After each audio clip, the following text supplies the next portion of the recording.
Joso. Madam Biamo. I don't know if I would know. Monsieur, I am not cracker. Say, Ujay, but what do I add your tap to Taba? no, Mamma, he need you, Massa. Could you hear and it's your echo? Now, say to swear or damn to so say.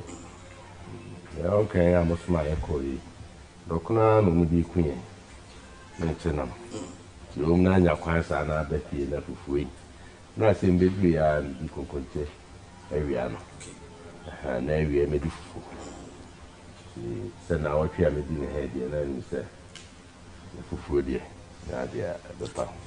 Right. Information I see we. Who is honorable? My mind, if we in our chair, no pay. Na, the pastor that might be the point. Send out the Maraqua, let us to see. A walk from now, you could tire one day. And ye knew the any one day. Now, my kind of say, we now 2 was at Maria. Of course, no question, no can say, question there. A body natural can tessa, and not that dementia. In a dumping, near Kutra, Hosia, near no, a fair. Also, yeah, the future, you now, my penny and not that quick if you say, the other go aquarium. Exercise, is a boom. And I know Damana Ebro, Yamema or next look. I fear Muna, feared your son. I will become a point, young son, Dinamias. I feel more so an awful Benya, 25 years, he feared a new and also a Santa Mai, Yabon Chidom, now or soon. Ghana, New Year, and no partner. Now, my need it just say, Mamma, you could need to trust a part. Then if we're down on Passanti Memuha, a year in Rabinat, a Kuesiaco, and then a dog, William Sampine, Campbell D. Secretary. No more winning our money low. No matter the party at the blue. Now, yes, she came, and Penny say. Never die, if you 20th of June. I met Dumie, now to Cromwell, you call back to now parliamentary primaries, the Apaco sisters. So, the morning, actually. Push and I beside me. From up to free again, back my pa. Now, the Amiabo boy and the Kahudi. Adam Nana, no, the Kahudi. We are no free. Na me papa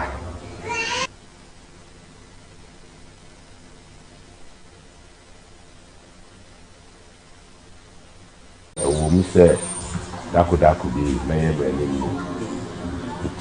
Mammy take advantage. Say, KUS, you see, I'm Raho. The makeup I near to let share and the fiancé or KUS. We are practicing lawyer. Never. The first degree in LLB, Bachelor of Laws, or KUS. In year, I'm a call my collar, a coyer year, young friend of barrister at law. And don't know we are now, it's me, Frel, a call back. I feel what the legal practice. It is will be to me as a wig, you know. Now, I said down, now waiting your court. Then I could be asked my man, and now wait till I could do my court as a lawyer, practicing lawyer. Which is my end. You move on now, you call me to Banana. Bantama for year, madam, Fidian for year, madama.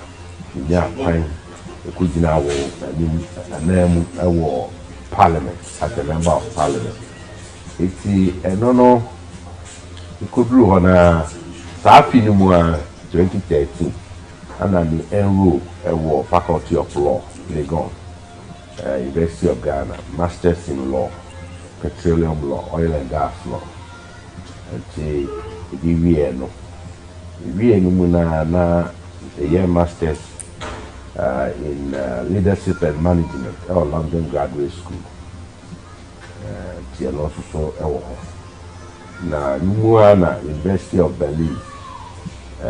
On confer on me honoris causa, LLD, doctorate in law, degree ti to suffer me mama called Singapore hona yɛde degree no ɛmaa me no n'akyi na 2015 ɛbaa sɛ menkɔ parliament bie mu na meyɛ nsɛ neɛ mentena hwe kwa nti 2016 ana yɛnru ɛwɔ University of Ghana bio ɛwɔ Institute of Environment and Sanitation Studies to go and read PhD ɛwɔ environmental science nti ɛno mewie no June PhD cinema adi nyinaa yɛ ready nti bi a na mebɔ a October na graduate nti okeka no nyinaa bɔ mu a na kyerɛ sɛ university degrees nwɔtwe na Twediampɔn Adaroma abaagye na the last one and then they expect in climate change variations and the issues near the Brahma Parliament because of my background. I'm a select committee on lands and forests, and basically it deals with environmental issues. This year, natural resources. This year, and in one near natural resources near a friend of renewable natural resources and a non-renewable natural resources. Renewable, which is a forest, insurance you near the quiet no near the and non-renewable to say form of good year gold oil no near into renewable. Now a year one major discipline name a cancer or maybe I be too common. It needs any more of such experts at the bois. If you say, of course, your conclusion, Genesis 1 to 20, up to 30, no. A honor Bible catcher and say, when you coupon bar in a year, no. Now, Obo Nipa, Adam, now, ordinary true no. Or catch there, Adam said, on to two. One no matter what assisting in anything, we are named.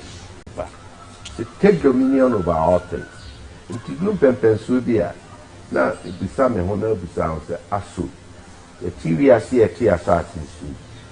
A dear pa when you made the share and say, be kind. Yeah, yo. Yes, yeah, aeroplane, of course. Yes, yeah, engineers. Yes, yeah, medical doctors. Yes, yeah, software. Yes, yeah, journalists. Now, when you near body now. Or see ye so na in this one. Ye. The answer is no. If you say, the HI who is here now, Yamia body HI who is here now, ya tunapi. And there, ye a fumu pater in Ariamana something more dainty. And there, the Kumu Wadu men now will be them.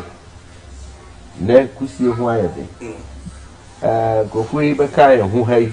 Ponchini won't swim in our money near war, spinning in Irish. Now, after ye near ye chen we are, ye say, quiet, ye be and no means in Sansoni Viemu, a share aye. Ye friend of climate change, climate variation. And no, and next is Sabra you, Casutobrim, Monsieur Bepa, which me do any cracker. Who said she will talk. And then a son say we must try our benty. Bra, as a sin, she'll talk around, she'll talk. Bra, and say we are more and we are more. You will better, and the top bri, not a year of fine, your friend of Fladen. If we answer the Baba, a Baba, then, not your 19 in our papa, here in our we are. And don't see you are so good that you so as Nipa. Say a bit. Compound I say in chi baby a fiba. Na ya papa udi kan near mammy udi kan Adam ni e true no. If you say any a juma when you made the share one sa say one share na only na body so na onion ye na on crap na entina hodada e man ne ene otina nchimafo. You must go back to it. Yes, the Titiha na Dako, Yavidia, and no dear crowd, COVID-19 crowd of fun.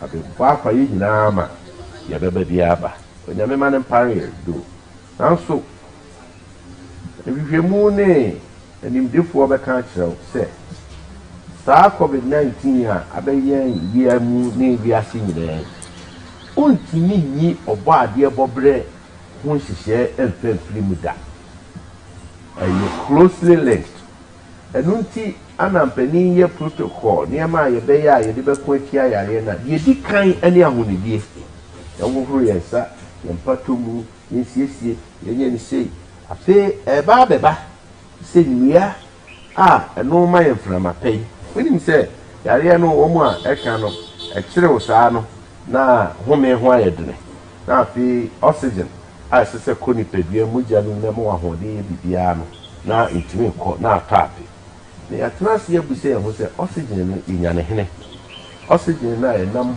yɛn ho mɛtuatuatua yɛwo yɛto asase so bɛdi mfie aduɔwɔtwe fie wɔ ha wobɛho mɛtuatuatua saa free biara no mu oxygen ho akonta simply because ɔbɔ adeɛ nhyehyɛ mu no wɔde abɛhyɛ wura mu aman ɛno no ɛfiri nnua mu ɛfiri habaama mu sɛdeɛ yɛhu ne ha yi ɛfiri sɛ habaama no ne nnua no awia abɔ yi ɔbɛyɛ n'aduane nea dɔkta sɛ ɛfrɛ no photosynthesis no ɔno ohia home no a yɛahome aba abɔnten no a ɛmmoayɛ no carbon dioxide no na ɔno wagye na ɔde ayɛ n'aduane wie n'aduane yɛ na ɔno no agyae oxygen no a yɛhia nom no aba abɔnten ɛkyɛ sɛ mɛmɛ no ɔyafa na yɛhome ɛsiane sɛ onyame mfa mita ntoro ho na oxygen bi a wobɛhome no yɛbɛrekɔdo na wobɛtua ho kɛnti yɛmu na ɛho akɔhia sɛ sɛ yɛnya nkyerɛmu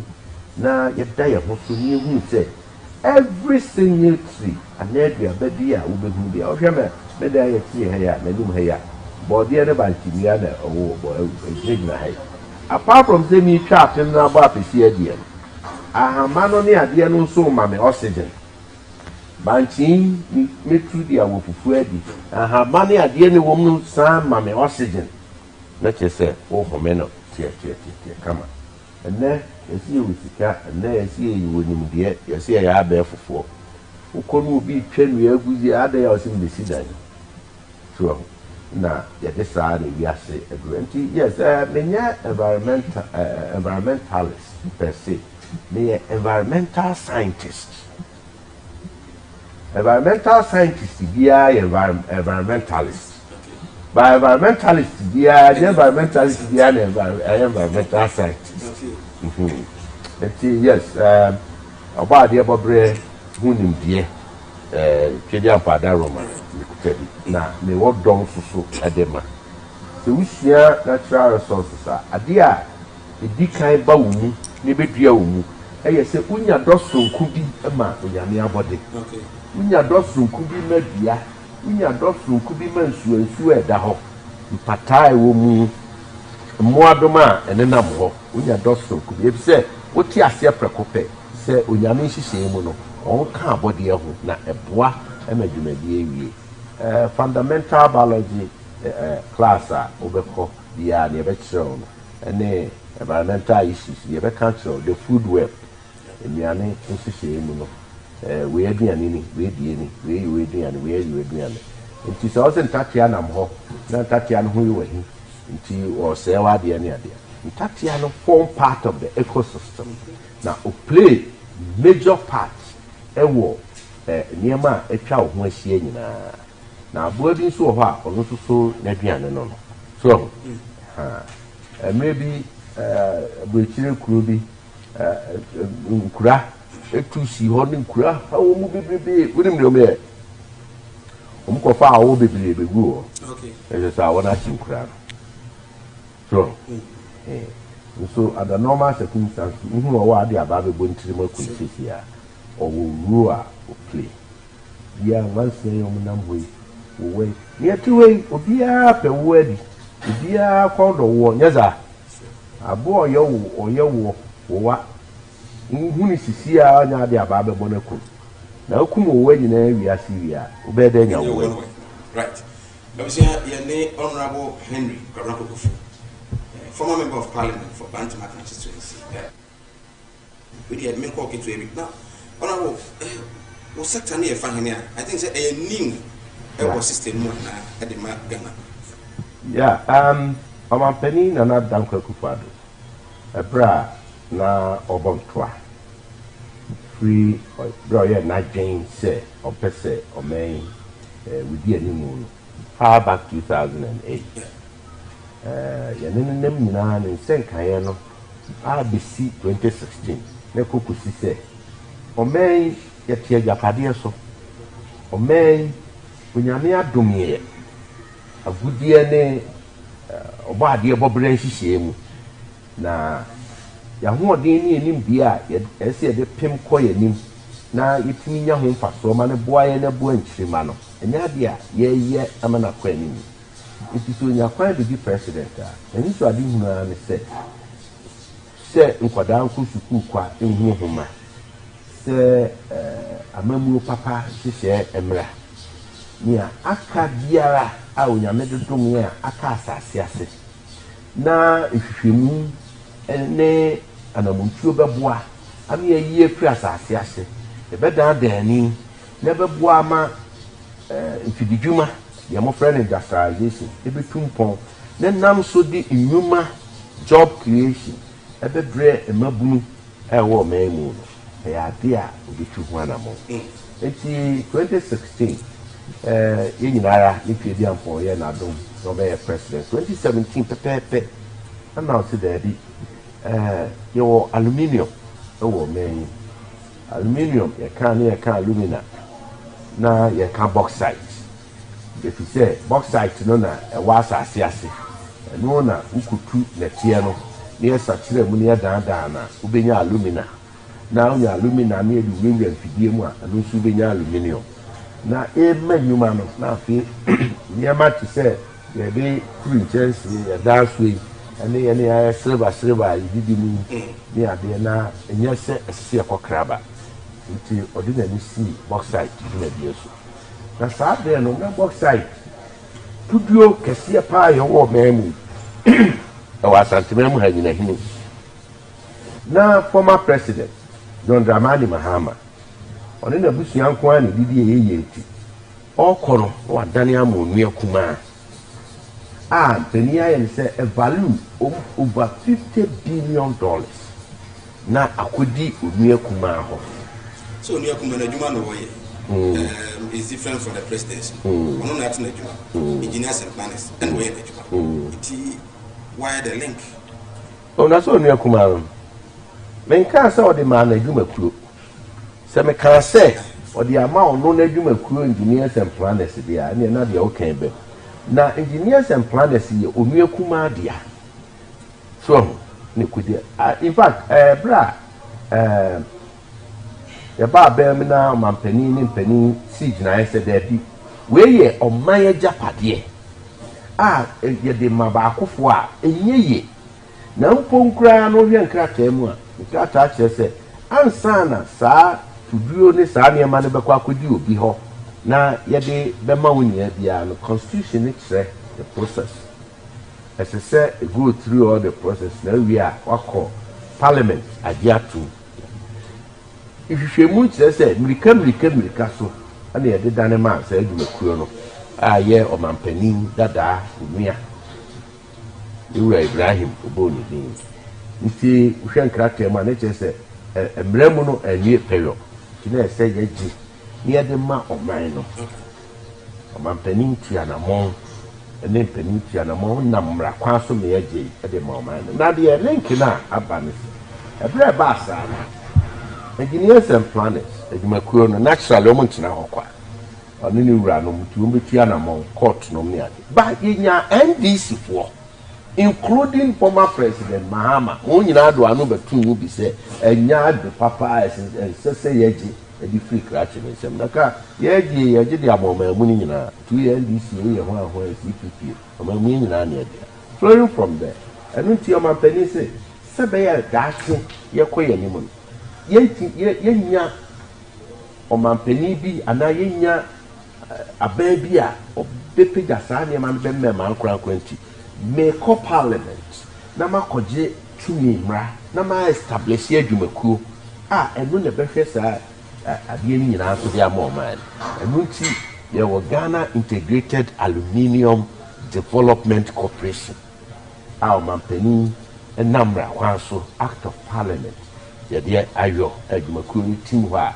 ne ne ɔkasa yi afa nipa bebree a wɔn ɛboa si develop yɛ bauxite ɛno flowing from there na ɔmampanin aka sɛ iron ɛyɛ dadebena a yɛdidi dwuma bebree wɔ wiase ɛno nso Ghana wɔ bi asɛ Ghana wɔ bi a wokɔ na atwensire mmienu sɛ dua so a yɛni kura no nya bi so nti sɛ bauxite na ne ho aba asɛm na yɛpagya mu yɛde ahyɛ ɔman mu nyinaa nsa ɛne iron no sɛ yɛyɛ ne dɛn yɛfafa kwan koro no aso deɛ ɔmampanin kɔɔ parliament na act if I memories are right, Act 998 of 2019, they established a Ghana Integrated Iron and Steel Development Corporation, GISDEC.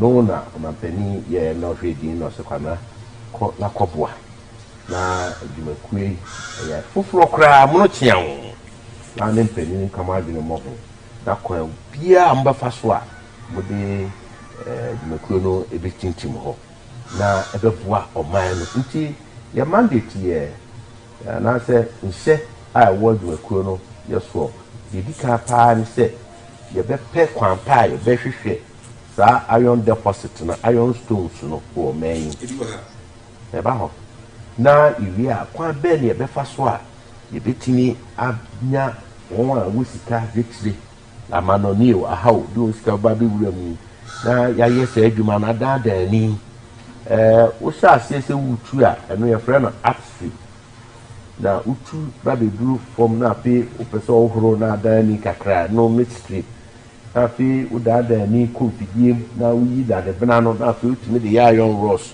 wotumi yɛ dadeɛ a yɛde bɛyɛ kaa yi woyɛ dadeɛ a yɛde bɛyɛ wei dadeɛ a yɛde bɛyɛ bridges ɛnom ne adeɛ a ne kyerɛ sɛ no no downstream so ho nti yɛ mandate no ɛno no na yɛwɔ bi wɔ ha the kase paa about 3 billion metric tons ɛwɔ Amentifedo kuro bi yɛfrɛ no Hyiani ɛwɔ Tatale district nti hɔ exploration ɛkɔ so na ɔtwe ne nsɛni ana mpanin so maame kɔbɔ aprɔ kɔne kɔhwɛ hɔ sɛdeɛ teɛ ne adeɛ wiyɛ no firi hɔ a ɔpɔn manse ɛwɔ western region ɔpɔn valley Oni valley mu hɔ no saa belt no mu hɔ ɛhɔ nso ɛbi hɔ ana yɛhu bi wɔ Apafo Volta ne Uti regions ɛhɔ nso so yɛhu bi wɔ indeed geologically no belt occurrences anaa pie no ɛwɔ belt no mu anti kwa kokudidi mu free performance besine form boase no mu anamu mikuma ase ha kura no behwe na ase na bi wo ho no occurrence nti the future is so bright maso ye no ana ba bi a mewo no mampani ani so ade hu ni se animanim ye yekɔ anim no ɔman ne yɛne yɛbɛyɛ yɛ ayon wɔ ha na automobile industry na wɔn pɛ sɛ ɔbɛyɛ car no ɔnkɔkra dadeɛ bi afiri baabi ɛbɛyɛ ne ha bridges routes a ɔpɛ sɛ ɔyɛ ma ɔman mu nyinaa bridges no yɛbɛyɛ ne ha na interview sei na mebisa ne nua na interview me host na mebisa sɛ ɔno na hwe mpo mu no sika akɔ gold ɛne ayon yɛhe paa na nkɛ ho wɔn fa soɔ ɔsɛ na hiɛ gold no about go to the say obi ani say go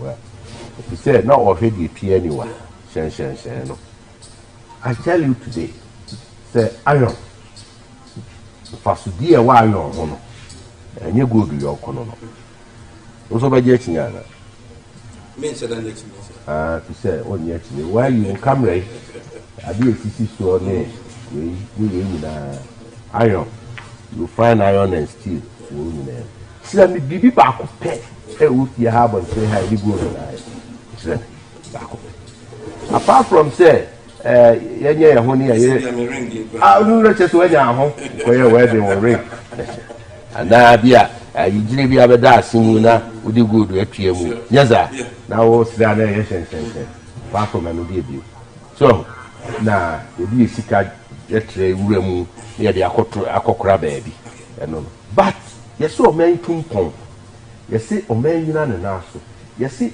yemie nyuma yenyam fidi dwuma factories one district one factory bia ni wa ye do dia the foundation enye iron so enti se nyame ayadom ne obi timfom na abaya kɔ na ni so ade hu na ma se yemfe yani nkɔ ho yenkutu mfiri fom yempe kwa pe bi ebedaadaa no this time round enyo mampani nua bi ne de ma no this time round enya ne kwamna kukofu ankura bi ne de ma me nemu omamu ni nyinara ye mra ta akire ne de bia adwumakuru nti se dan kwa mabi no me ne wo yiga hokwa nchirima no behu se ye nananom ade o mu jai we ade a ye fapet kese na ebeboa nti da ho ana me wa me dipa kakrakra. Honorable Henry Konabukufu, a former member of Parliament, Bantima constituency, and then currently Deputy CEO at the Ghana Integrated Iron and Steel Development Corporation, and I've actually moved the media. Okay. Eti se unyame ye wadom na ne ade.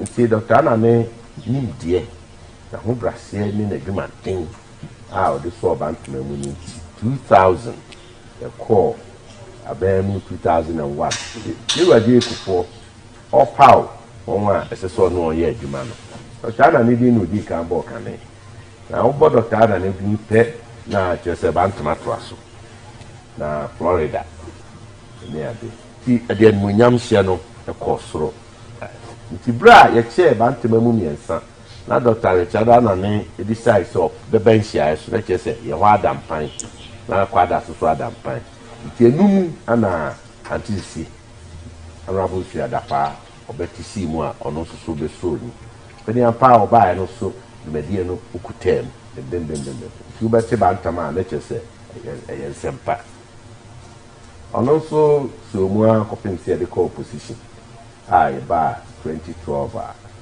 when you na biwu na the man here is any chairman the idea wonu wasua hu nti ne brain na the jesene chese no so me de bai na the MP no na your opposition within a year fekra ma na chese adwumaso kase ampanin edi manim no jato ho no na chese ampanin hu se kokofu okutem enti oti kokofu pe wate Bantima oti kokofu pe na wate Bantima sabre no na your opposition na unni ubia kama phobia bibia kachie phobia nti yene ya minority koko ana yakeke ho abom ye ba no dani ewura honorables James Abus MP for Swami Ane oye minister for parliamentary affairs okeka ebo mu ma nimpeni na aka me ma ya ncheche ne ade adwuma na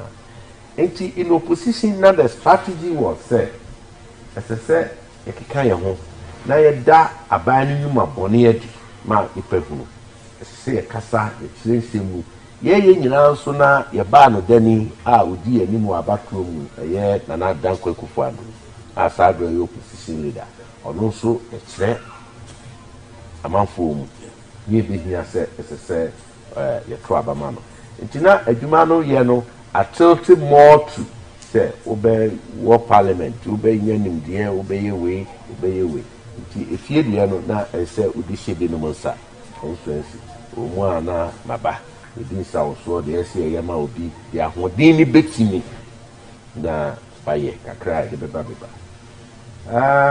kwanani mu a efie mienu pepepe ana ye hihye mu ye opposition a ye kɔ primary system efie mienu pepepe na esese ye pass judgment on me in opposition na from a ne kasa ne niema de ni nyina ye Ghana fu nyina ni masem I lost the primaries. I did not lose. I lose because the Abantama for delegation in Pemasem Daddy. Now, you see, because Kukufu edition is son engineer Daddy. Name Milushu because say I dream poor bonnet and they young fairly time kuntumpu na da and make it to me in free. To me, no man, you have me some of them. Give you delegates in some. If you say, if you to me in my one, and you will be near the mouth into be near the mouth to me, a delegate. Into someone a course war. Bantama 2 years, Kukufu in office, no. Now, a near not a time, not a time. To the extent, say, every 3 p.m. Bukumasia, we take FM. 1 hour is dedicated. We say, Yan Super Kukufu, Yan Seno, sponsored by the YMPCC. Yes. Yeah, what parliament now? Yeah, Juma. Share Quampa. You be party, you be free opposition, Bababem. Not Otia, the Bantama. No, a bopa. In Duku Quater, Yan Candy room, anyone. Yan Supano, Yan say. We are Yan can some de Munipas, Yan can't say any pass. Me motor Abama mea, the Nipa 40, Beco America, Afidia. Me. Sika minya no pa MP P kra no 110 kra enu timi wo sika mamu sika ma na ma obia getire bia electric area du no na to grader si ho ti me MP kra na adwumo kwan ene ho ahwa nyina na ya amamo afen so me if a 1 term pay, no man 1 term crowd and BNP, any problem. Oh, yes. There are cause are there. What just say? Enti, the trouble any way, now triple paper, hey, then, ye. Now, my first started say, tea and no good Bantama delegates. If you number the now, your Bantama delegate crowd now ferry, no true. Go for each other, pa, near the Amanone, the Most of you crowd the money any can. If you say Mokofa, you be crowd by.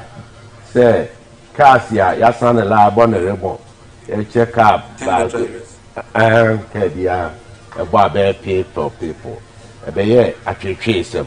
And said, I had trouble and contrast and this cannabo. Now, your bay actually chase at the new patriotic party call or how new Sophie. But as matured as I am, now Odra, Bantama for ye di actually me. Now, men so I set up a no atna or party no. Mamma, now have it. If it's a name, say, McCready, Zoni McCready. I'm ready done it. Huh? Pepper, good pepper, Ukrainian soup, and your soup alphabet cumbiti aquan. Bedroom red and answer no drama crew. Honor, my papa. You flew near dinner. You see, some abbey, my faho, and no beer, Banchik and Tama, now man can't to bad, from the conqueror, now, the Acobom brand, red on it. If you said that meaning some red on it, I knew the time would change. The man Dania, no queer be dead. People a knee, now be who, then as soon as better. The truth. And this is the time. A blaming. Name is over Kubu. The beginning of the commodity, let me say that. A little baby, no more fat. Some of you. The tea and said, Usu Kubu. I feel what declare support at the Ama deputy chief of staff on our sense of watching. I said, okay, and Simbia competitor that time and current member of parliament on our board, Jeff Kanye, it be 2 and one phone yaw. Ama odi akakodi ona ba sensueti. Oh, sir. If I were before out there, I would have gone like a very serious. So many people in politics. You know that. Yes, you know one side, the other side you never know. So no, I'm there. You must see her. Can you finish? Wow. Yeah. sɛ mede yaw ne saa mesi me call full blast revenge anka you will be finished after primaries and beyond primaries. I said, no, I'm bigger than that. That's how you pay political party running. Simple me no nyadwen you will still have to work together. Now it will move a party forward, it will move a country forward. The ultimate is our flag bearer and president of the republic. Nana Dankwa Akufo-Addo. Nkunim day 2020. Yes, I know correct say na mekobiu. If you say right from Brahmi free parliament na ye pimko no. Still na nkrofo dodo na hu me seminar da so ye MP Obantama. Me call TV programs about 3 or 4 address near to MP Bantama constituency. Me draw my attention class there be nyame na me MP no do ordinary Abuja ye me na school feeding program omo ye activity omo ye constituency work ni ad me manya call e wo me private office me law okay honorable ya hwe wani ma on fa list na ma me say dey list so school feeding na ya ka say me say dey ayi Bantama list nam say honorable Kokofuni Oba say you are the MP. I said no. Just recently. You see, constituency be one car party, 24 headquarters. Then I got a call. So, Honorable, Oba, one secretary, no chairman. I said, yeah, so, Bantama, Mokai ready. I said, I'm MP. Oh, sorry, Honorable. So still no Banfo Green, me say, oh, that's where you buy. Oh, who cry winning? Who cry winning? You know, Sana Koye. And you delegates are Bantama. Indeed, you pay trouble about Bantama. About 100%. Say, maybe, and you am from Soa. Opportunity in the back, say, as I say, and San Kui Diwa. You better get the Sefata. It's honorable, yes, so you're near me. To near me, me dry. You better sign the Waba. That was the thinking. That was the idea. Now, Yapim Soa the Drew. July last year, was near the scene na a pepe. Te Kutahudi and Komodia, Namene, Eras and Sobachi. Bibiani, I can't even know. Say, honorable, the bank mamma say, over San Kubu. I might say, if they be freonia. I'm so young, no so crano, or Yana against Sobako, which may be. Now, no society, I don't suffer. Now say, Echo Basse.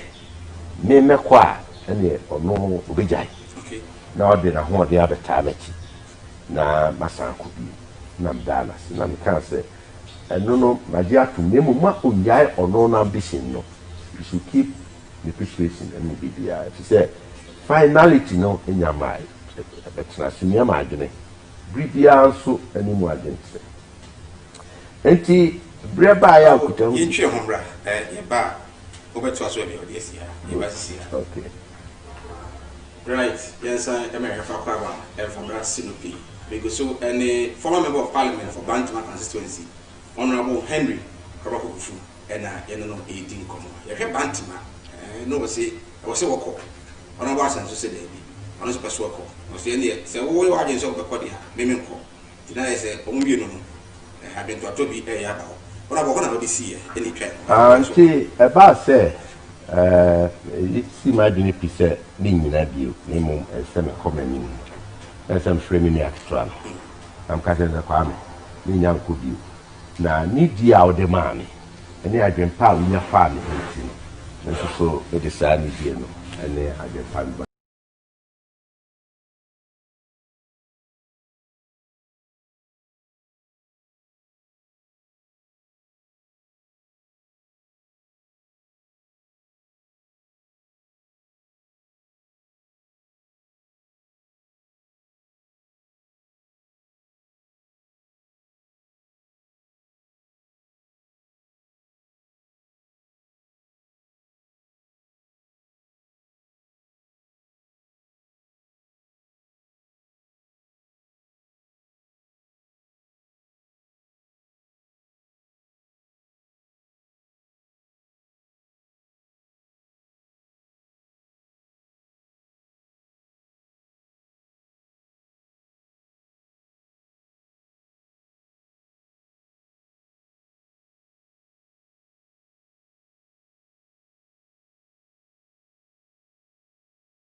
Me call TV programs about 3 or 4.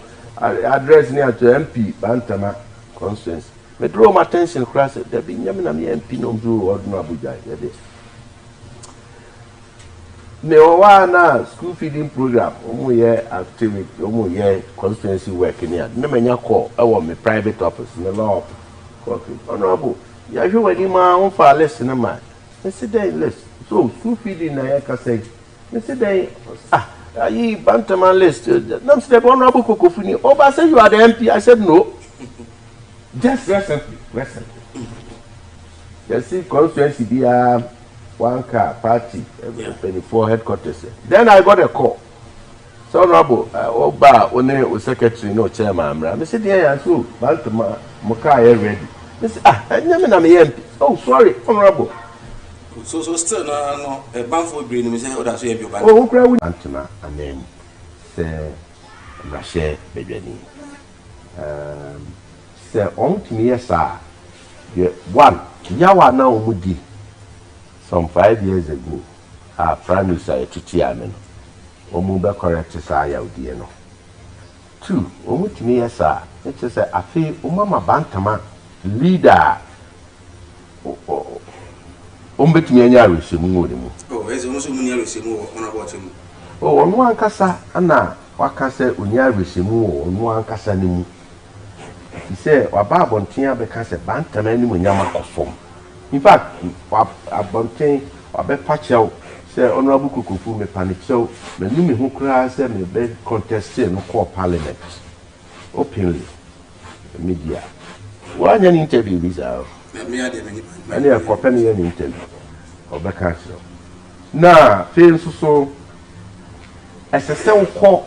Parliament uko to aswa sana wetinia be wanim na omwa yedu parliament na akasa na chese o constituency no enima benya anu so nya no kre if you say time amoti Kukufu Bantama na medi afi ne kakre di pe oba ewo parliament na me ti speaker akonwa so wanim ho na me te back bench ba no kra de me ti kan wall no ti ase na me ni penum piti sa penyi markings no ni ade honorable no bebre Kennedy Osenum kan hubo mo bo a party no epeja party no peja party ni nyina na o constituency animu benyam e wo ba bibia eti so obedi MP na wo di utia yeye your power to me kutai na utia yeye one co primaries 2 years ba o co primaries 4 years a lot or as you say we a lot to showcase. Opportunity to lift up yourself. Now lift it constituency. That's the way to me. Now I will admit to say party at Bantama and you will conform na parliament. Uba you move Bantama. Yeah. Then will be another small view. Says Uncle. Now feather. Could we any massive feather? But member of parliament is HD1. Since we are deputy CEO. Yes. You were Honorable Sira Nadapa, being a minister of state. You were Honorable Senso, being deputy chief of staff. This is also MP. Now more and then you cry, Bumudi, more come with Punta Bantama. A bay at say, you better drop on a was and so from presidency, deputy chief of staff, or a prepon to Bantama. What's his idea? Emma, ye infam Sydney, a be a prisoner or not more one team. Nanka say back on film, then come back. As I give an idea. You be free with the beer.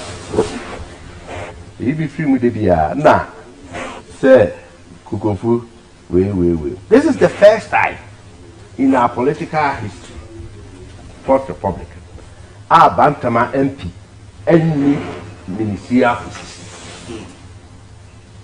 Ministerial positions, they are in China. Your career comes with weight. See, constituency, and why we need a flower, whatever. Into your line up ministers, your line up deputy ministers. We can't find Bantama in there. And no one can say Bantama anymore. Yamako formula. Now who calls up? Now some will be the MP.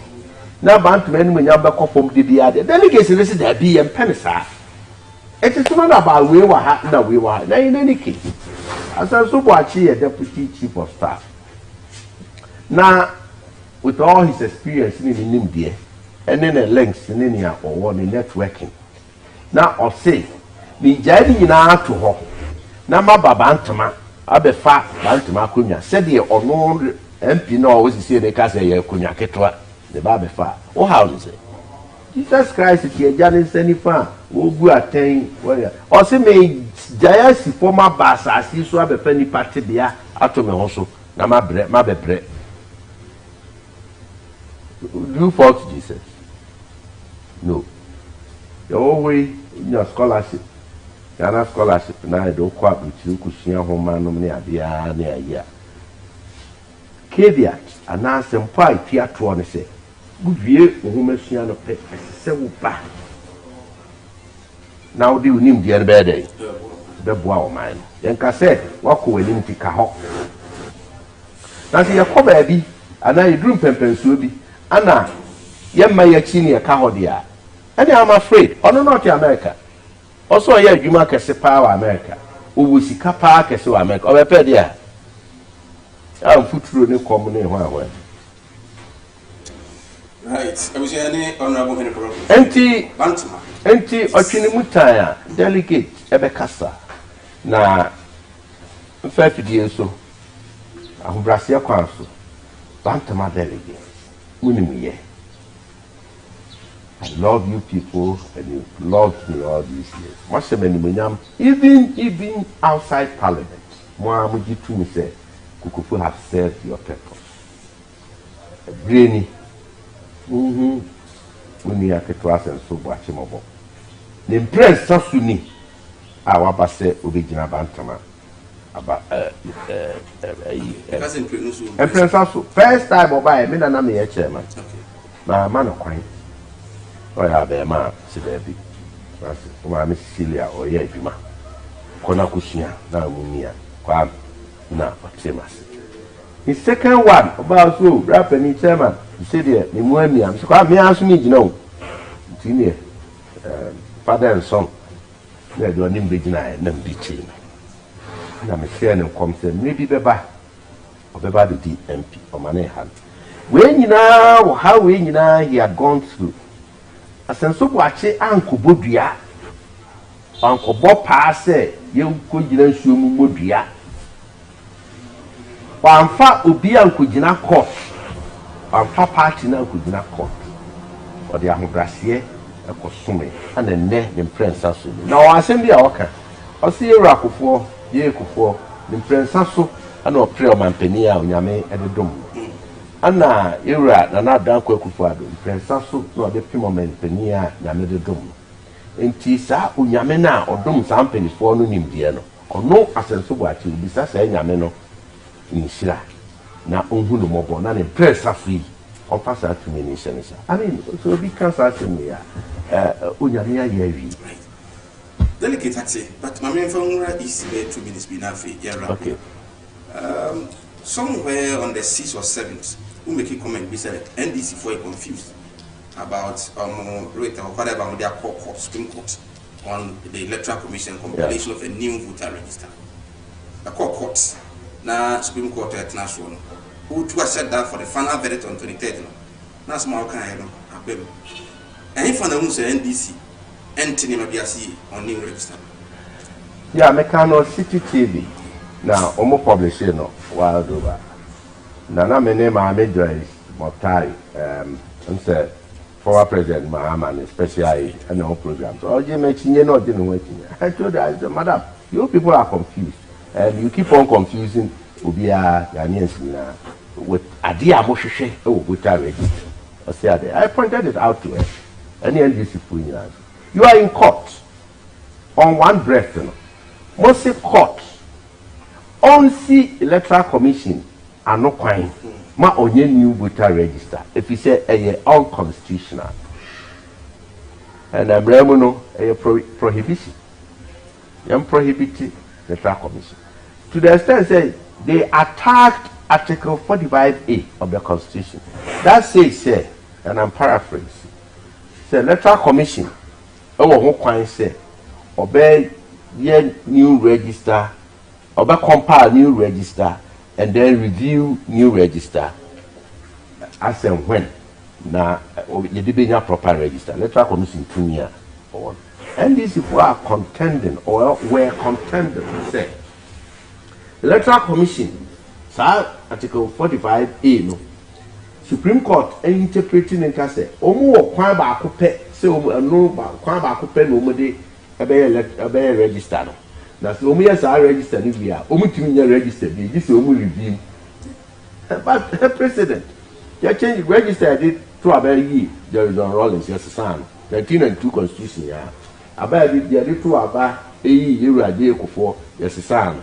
The other two about ye, you are Camille or no former president, John Dramani Mahama, man bear vice president, sir, register as son, Electoral Commission. The same Article 45A, internet opposition, into article on a pretty age maybe.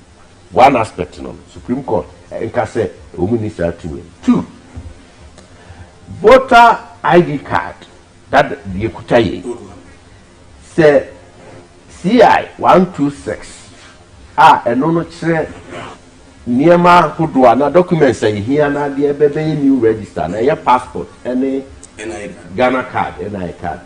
Yemfa Supreme Court insure Electoral Commission now offer old voter register voter ID card and come and also madam just say yen share one now on yes sir. Okay, 2 fast 9 years. One, what's the mayor register no crap for? Into register the anyhow. Now, pay young voter register a card that I am found conquer year register no now and also say.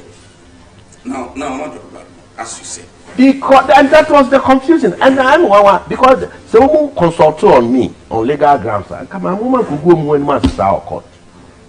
That is why I pointed it out to them. I was City TV that day because legally, any sound now it sounds so women for legal advice in Supreme Court, and then Supreme Court told them it's nice to say woman can say every drawback. Now, anyone guys the other. Omo redraw no. Omo kwa redraw there. Omo see omo play new register no kra. So what it means is after the NDC agia to happen see new register. Automatically. Now, meanwhile also many pa bebre.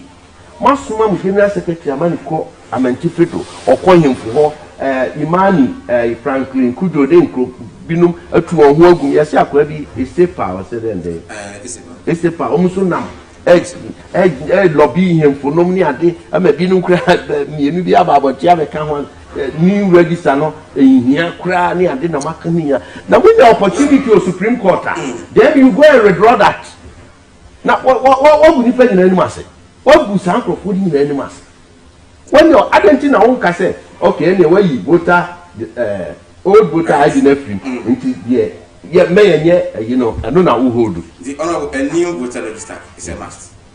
Oh me tell you mrano say Electoral Commission ana onu kwa no betini asiginaye so be new voter register so china Electoral Commission book now 30th of June enti me ne mrantie ni ade ya ka bi na mo ayo me di na otwe ye to primaries ne de asenso bo achia we ne awie ni wie a na san boa Asante region ni a conscientize ya kire se hie be hia me ne chama wutumi num na mpanifo say 30th June Electoral Commission bie voter register na ye nyinara obi bia na se de o ma ye nhihye se protocol because of COVID-19 ye nyina ni super pepe na wo passport ana se wo Ghana card obetumi a register oni bia no problem me kwabna kokofu me esan se makura ne mredane nti mekọ ho na kubeka kudi na nsam na otwe wo mredane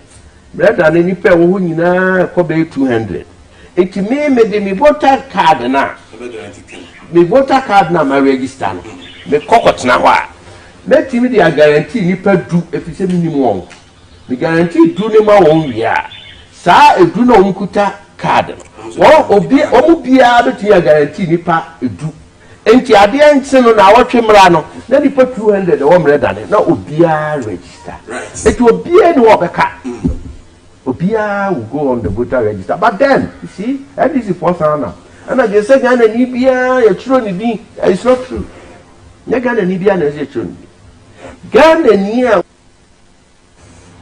mu wini ana mu lusi elections general elections na say you Mahama wa the bed tinaba na wa ye campaign amaya wonte says elections mu ana ha say the politician bia okay o si mu ana ho no e there no lusu say wa wie ka o si mu ana ho no lusu a na who determine say abamuda election mu da na mu na why they determine what yes now to one say abede right everything for mene yemfa seda emfa ama otwedi ampon boss ro boss ase ene eye eda ebnada special day given to us by the Almighty God ena na sepa say ordinance so ache yatena se simpi ebre ena wasubisu a wo hweye no hyene so say ye ne honorable Henry Kwabena Kokofu former member of parliament for Bantama constituency and then deputy CEO Ene Koti Nkomo na yakohwe ye sade Kokofu na nkasa kra no ofiri ho ne bowura Bantama wate nsempa ene they say die honorable otewo boagede ye no ena ono no Henry Kwabena Kokofu e kan se ogina so a ahwe yankobe obeye ne pasa ama even after so we lose 20th day the 20th June 2020 NPP elections no kibi kwa na wonti mi politics mu bi nemu wo de free no wo de acha ne pa no said delegate say omontoma assenso boache deputy chief of staff honkomo and electoral commission other matters and akudinko ebenyamre na ya to aso e the studios of Kumawood TV channel so say we are live on Facebook Sam Darkus TV and then on Kumawood TV and then on YouTube Sam Darkus TV with me and live for announce with me and chekra obeti enka on Kumawood radio online so yo ama with me so etie bia obi ase nyina chene so pa efa ma emphasize that emfa God's will casket say enei ifuna daka efe na ebifete oni wodofo a ofiri mu no eno na woye ede ma sanso na yare bia ha obia no na wieye eye Muhis Herbal Center Dr. Muhammad Isa Babi Osebra na omo na ebo aso asene mede dwumadi na bro hyene so say ope PPEs say eye census na ope ato say eye sanitizers ana say thermometer gun nose mask no shield ni na no oba Kumawood TV ana say on 0244 1081 97 obenya bi ato awafui ena eboaye ametu yesi ne pie ena ebene enche akabe ena enum na the ruling party NPP akotoa ba in almost 168 constituencies across the country na afinoma koyi omo members of parliament a omedu manimu to fight the other parties come December 7th enche kura na won some de bebre ene the Electoral Commission of Ghana Mama Jane Mensa na pamfo ekom na sebedwam na omakochire mu hisa ya mo de agu akwan mu a omo ehwe animu sade ye beya yebetumi enya credible elections ewo omai Ghana celebrate and waka we say about 6,300 police stations will be taken out ye be kan mabu sade ye beya yebetumi I registration ye na say about 3,000 police stations wono eso ebete minority akaseti yes sir Ibenyamre na ye di ho the opposition National Democratic Congress NDC press conference led by Samuel Okujato Ablakwa Northton Mwasebejani na omo chense mu se omo afa NPP manifesto amode ba power na omo manifesto to ho na omo call the length and breadth of this country ehwenum a NPP aya na yes manifesto no NPP for about 14% as a exams are even more than F9 and omo enya ebenyam na di nkomo yaba wuremu say nsamba na NPP for the government manifesto mu a NDC focus omo entimi eni so midin Michael Nana adumako etumi afrem say Mike channel so say wadwen kire 0543 596070 odebeba WhatsApp ne nyamre ofata the Ashanti Regional Communication Team member for the NDC ofakwa na Joshua Wisimi bakode nyamia ya na famu die na o de na kama watade no na ade apam on those marks e kama pa de nyamia na de tense Yankopon ya na famu die but o hwe amammo boni ya yete hu ya ene aye confirm ewo Honorable Kokofu anum se na na Kokofu adu afeli oman no afeli asanteman ana aso ochambo ageso ti so ochambo agentimi am perform ya na ye Kokofu adu super incompetency ye ochambo ade ye ntwa onye budget ye Kokofu adu sika na ode ba se yemfanya adwuma no ntino ka one conference 1 million one district one dam one say no oka ye na wantimi anye no nne ochambo ade enya opposition say deputy chief of staff o no ministers ni nyina no wo mu nyina hye na se no na nka ye munyam hye e de ma bantima say Kokofu ye deputy chief executive ode kakreba Abenada Honorable oye minister of state presidency ode kakreba or minister for sanitation thank you ode kakreba na MP so ode kakreba na nka ayen so asenso de kakreba kakran ka ba antima e kosoro abro ni beyie and I will repeat it ahoya Kokofu nu se wa second term ti won ma wo bi ntwa wa ma na ntwa nkono wo ma na ntwa nu because say a whole chief executive officer na so otimi bi ono ka say nka yawe wo me mu na nka me se me de bampodia meaning say yawo mu enti wo e failure on the side of Kokofu ado and MPP enti nyanwa se bantama hene Asante Kroti etimi ka kire Ghana fo nyina se bafo se MPP Kokofu ado da no de Asante man ayentumagufunu sapofunu de hie dem we oyuso ye ne ado to yegu baabi eda o mu hia ye no mo frɛ ye na wo mo de ye bulldozer edwu kwa no so wi a o mo fa ye mfa so biem bantama ne ko kane wan kane baabi ase na hinzi o wo kan no wo kane ebre wo ye inauguration adike me na wo hotel si adatung no and wo ka kire wo mo assembly members no wo ka kire mo say Kokofu ado aferi Asanteman adwuma wo say Kokofu ado ye no nye no na wa ye enti Asanteman di ya wo say wo ma ye bulldozer de ye kwan so give vote bia o mo pe wo mu wi a no mo to ya twene ene Kokofu ka kire me no mie no say Ibrahim Mama qualify say o to both side because oni ya do mama Kokofu ado twotwom twa sabi ni sisi mu ba e wo appointment aba we mu Kokofu ado president of the republic BC Africa one appointment or ka nyina hili box site am famra kwan so ekodi planet himself e failure on the side of MPP na ye nwa say media no amaba no so MPP for ne kan twantro bi atema na ma fa ne sa atra tab nyina hili box site na ye ka no da ko munya abotre na munkom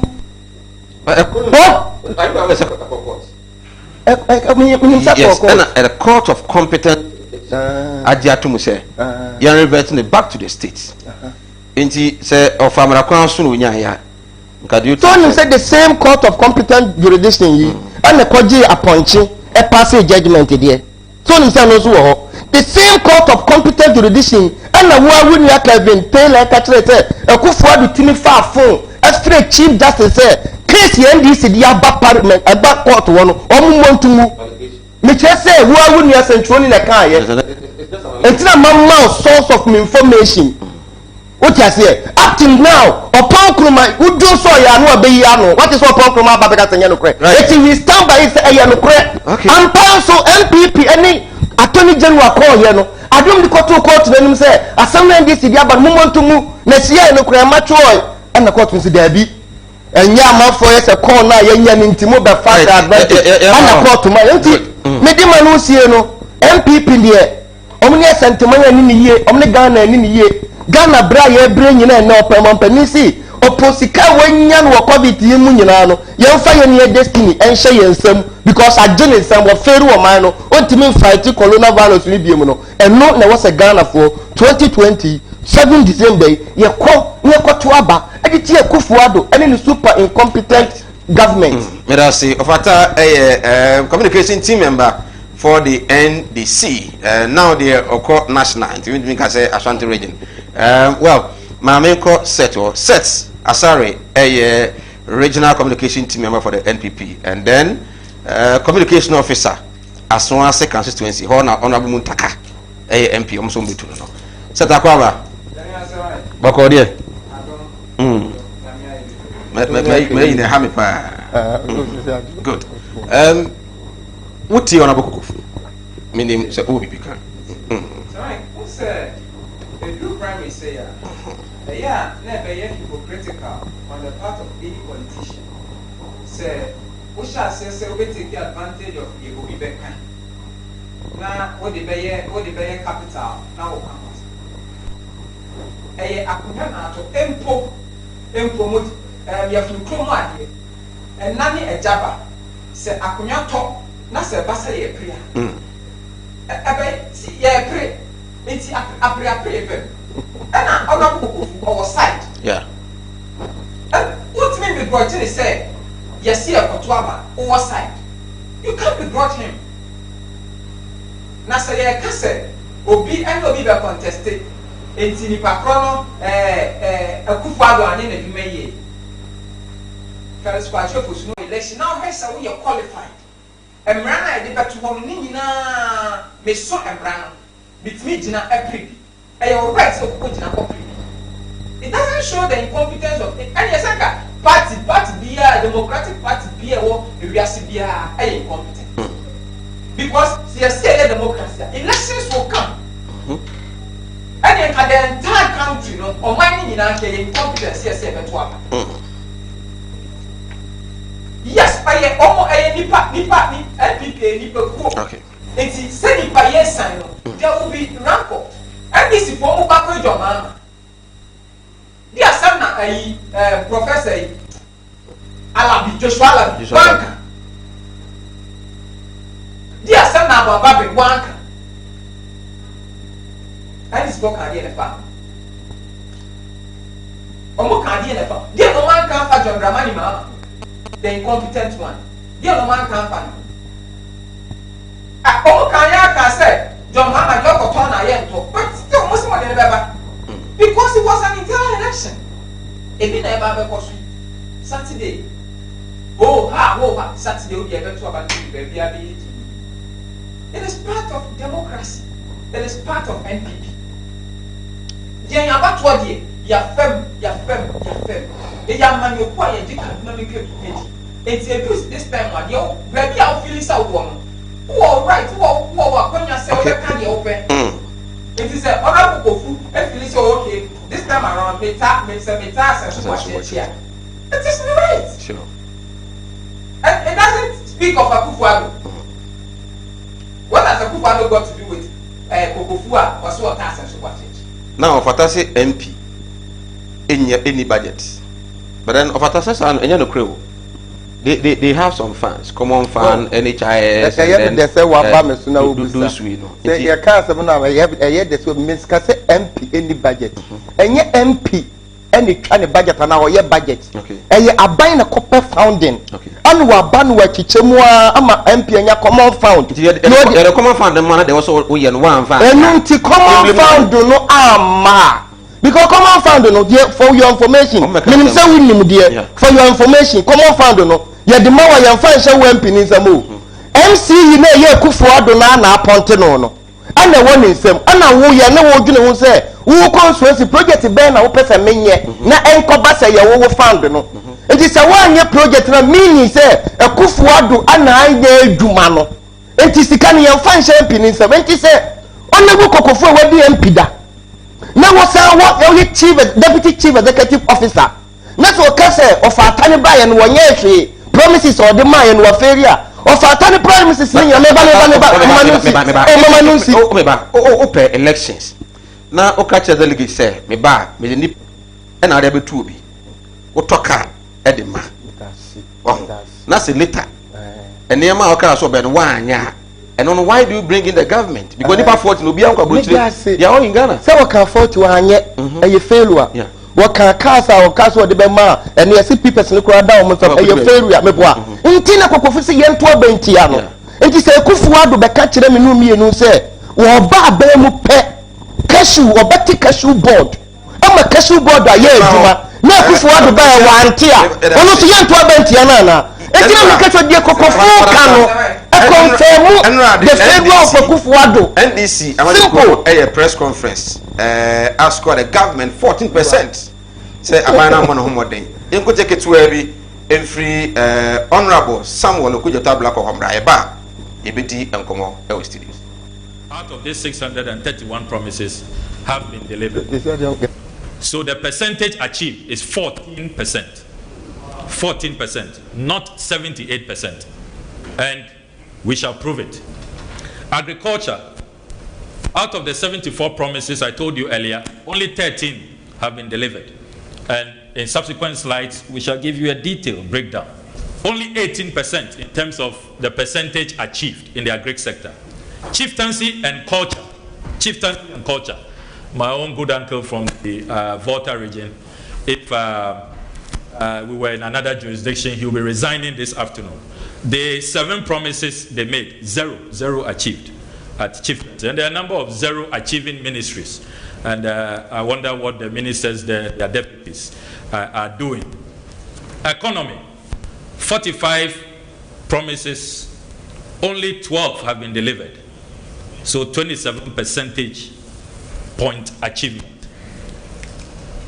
Under education, 38 promises, only 7 delivered, 18%. Energy, 45 to 8, only 8 out of the 45 promises delivered, so 18%. Foreign affairs, you have a situation where the 30 promises made, 5 delivered, so 38%. That's the best performing ministry, and it's not because I'm a ranking member in that sector. Under governance, 18 promises made, only 2 delivered, 11% not delivered. Growing Together, 25 promises made, only 6 delivered. The health sector, 41 promises, only 3 delivered, so only 7 percentage point achievement. If you look at the infrastructure sector, 82 promises, 7 delivered, so only 9% in terms of actual delivery. Lands and natural resources, only 1 delivered out of the 39 promises, 3%. Local government, no, that's another 0 performing ministry. Local government, 0%. We struggle so hard to find just one thing that we could give my own good auntie Hajia Alima, but hard as we tried, she could not leave the 0 percentage point. Science and technology, Professor Frimpong Boateng, who has still not found his excavators, delivered only one promise out of the 17. And no country can really develop without science and technology. That's very, very important, science and technology. And yet, 17% delivery. Social development, the 39 promises, only 7 delivered, so 18%. Tourism, culture, and creative arts, 22 promises, only 2 delivered. So the overall summary, only 86 of their promises out of the 631 have been delivered. 14% is the cumulative average. 14%, ladies and gentlemen. Only 14% achieved. And I'm not aware of any academic institution, having served as Deputy Minister of Education, where you can escape the dreaded F grade, which is fail, with 14%. With 14%. I'm not aware. So the NDC scorecard is that we contend very strongly that the 78% performance put out by the Akufo-Addo Bawumia government is nothing but a scam. The actual delivery is 40. Yes, I am here for Akwaba and from Sinopi on Kumawu TV channel. So, WhatsApp messages no, whatever lines na group screen no 0543 596 070 Fabra Nenyamre and Kenkai into me Fama. You could see NDC press conference on we know almost 2016 NPP manifesto at the Toho and Bosha NPP for share Ghana for Omokani in our boom, no, 631, and out of the 631, no, Omokan Kabumwa, 86 promises, and NPP at me at deliver in full. There's a okay Kabum in percentage wise, 14%. Almost say tourism, art and culture, 22 promises, and NPP MK in 2016, prior to the elections, 2, and amount Otimi at this one. Social development, 39 promises, 7 delivered. Science and technology, 17 promises, 1, and almost NPP at me at this one. Health, 43, out of 43 or 3, 41, 3, and almost me at this one. Economy, and in Wapa, I was almost say 45 promises, almost at me at the 12. So, local government, obviously, Okradia, Mame, Hajia, Alima, Mahama, Wanyari, Obayan on the Okradia is 0. And then lands and natural resources, almost 39 promises, 1, and NPP by me at deliver. Infrastructure, 82, 7 delivered. Chieftaincy, 7 promises, 0. Almost Jimesi, okay. And then agric, 74 promises, almost 13 delivered. Foreign affairs, 13 promises, 5 delivered. Education, 38 promises, 7 delivered. So in all, NDC analysis naturally say NPP by on modern born form because F9 and on the among rating them with 14%, right? I'm just in front of that. Deputy Information Minister Pius, and then the Information Minister himself, Ababon Tebeka said, Oman make 631 promises. They made 388 promises, and then the percentage of them are wrong. This morning, Mitier Deputy Minister Information on another platform here, or say, and some people especially the Omampani, Abokano, wa UDS, sorry, Navrongo UDS, no, or say, some no. Say about 350 we know. Any manifesto, there's only one platform, but on their manifesto there, it is 388. So you can't score them. How you score them? Opening. Well, say NPP again say omu we school no. Yet to school them to be anko school be. But to be anko school could be mo krampa. Adwene ko na nyansa nko. Ye wu nim difo no. Nim difo no. Na badwemba ewo ho so nim za enti obi o wan si classroom da wan sua adwuma bi asa carpenter to nim de ewo adwuma bi emu ba adwene ni nyansa de ye de wo no enti asam ne to a wotimi de na adwene fa ho ka bi so te ase aba oman a ye wo mu yi say ye de verbal agreement di per your constitution and your law so nim za say wo bie wa no kura ka kire wo ba say wo meware wo nya danse nya book bia na ho yesi emira ne chese wona ne tena 6 months a waja pade a wa ye yetimi gibi ma no mebo a enye veba ye constitution ne ye emira marriage act eninti enye asemu bia wo beka se men dey documented entina se police ni bechiwo a no wa kan kire wo se asemu bia wo beka ne ha no ye begina so e de abuawo e wo court enye asem bia wo betwero ne ha enso ye koduru ko ayiwa charge office wa say we wo tro na yefa but what me can bibi ni yenya bibi pe yetimi di jina so bua wote na maka so mba ya omunye let's get ya nkwa ni one by what kai say aba we kotena agon so be kai a is it 25th October e ka kire Ghana fo nyina say goals I was senka aban ya wo dada no koko wo 27 million so what kai say ayi no akoto was a 3 year ya na wo ye no what kwada so yi on monitor and evaluate David akoto o say every year when they say our year a Greek minister on the name of school person on Madrid kwada so and we can say omo ba omo be to cocoa no 7 million ama cocoa farmers me sure say we kai pa because at that time ase na we were western it is an ma Greek in somebody na we di akiri fa na NDC the fertilizer eche cocoa akuafo nyina abani kan say eni kwa say cocoa akuafo nko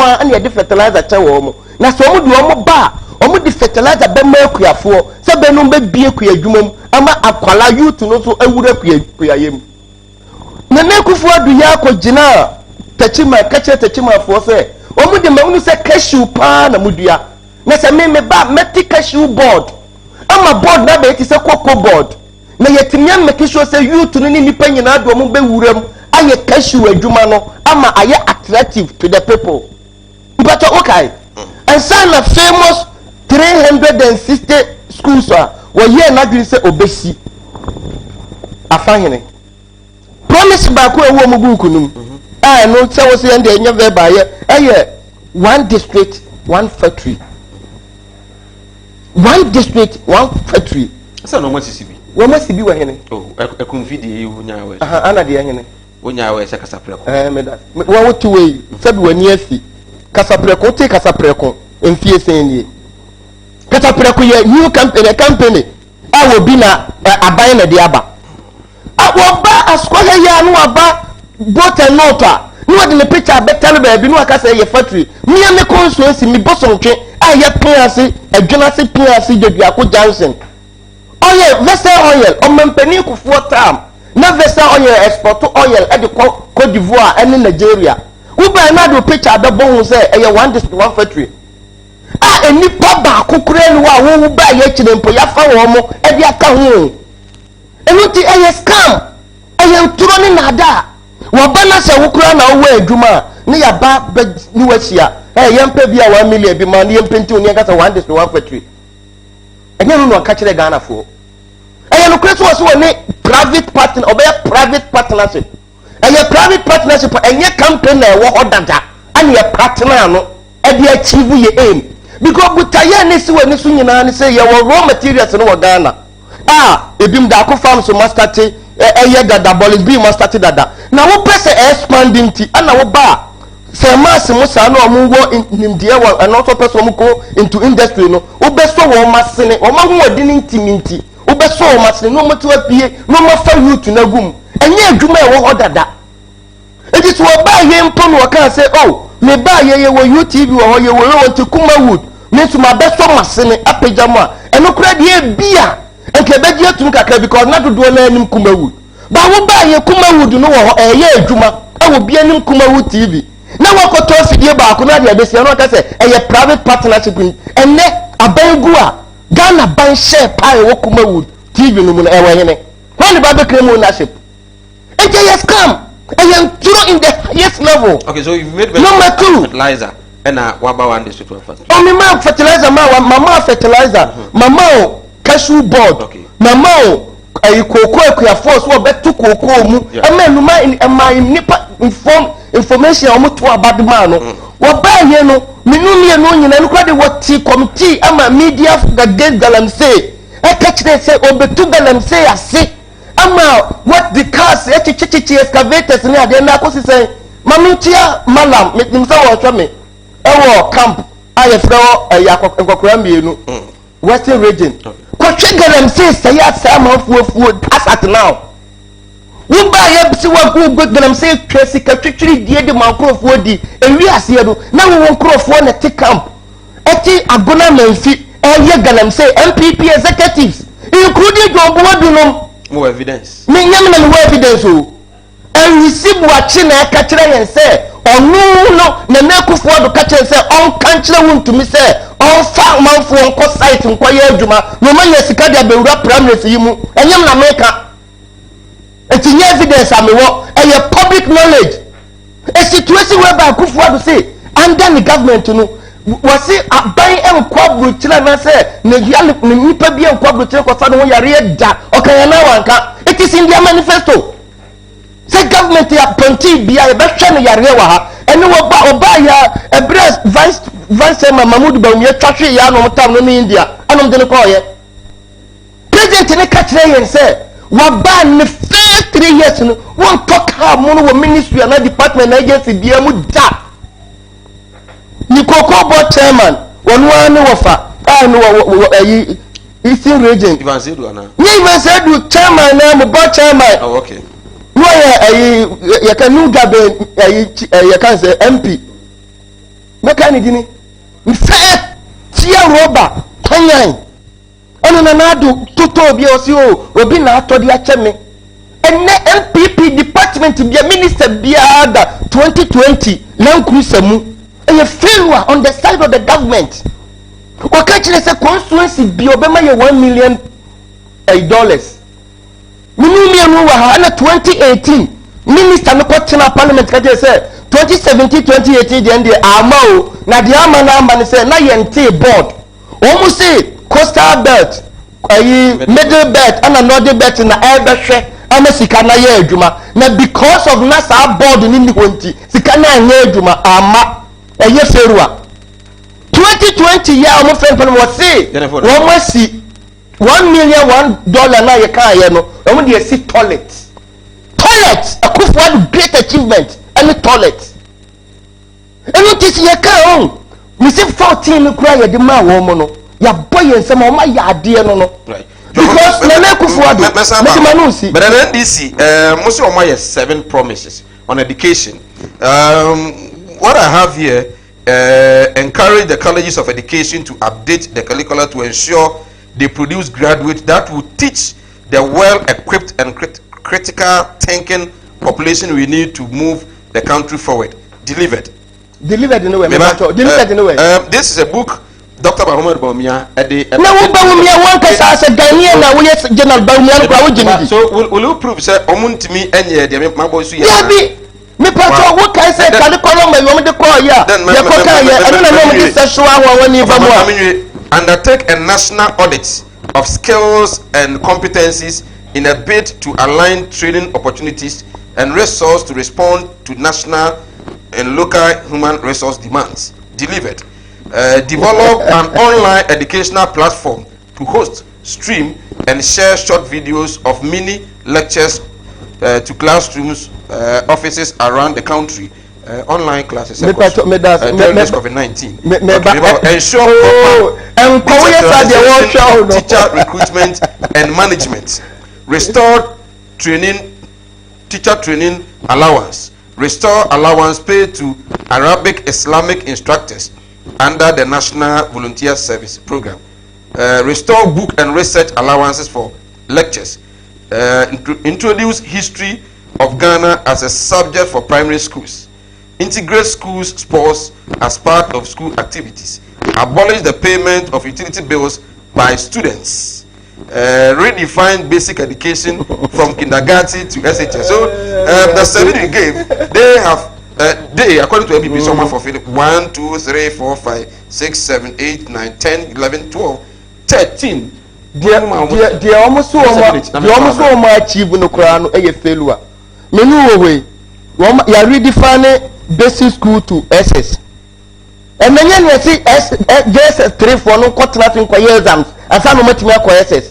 They can say redefine anything. Kind of Tiasiana. But a new curriculum, no, I feel take effect. You are aware of that. I say na a take na a take anything achievement. Okay. So the curriculum about effect and why is what to say achievement? But I regional communication team member of the NDC. I mean, set was set. These promises are making here.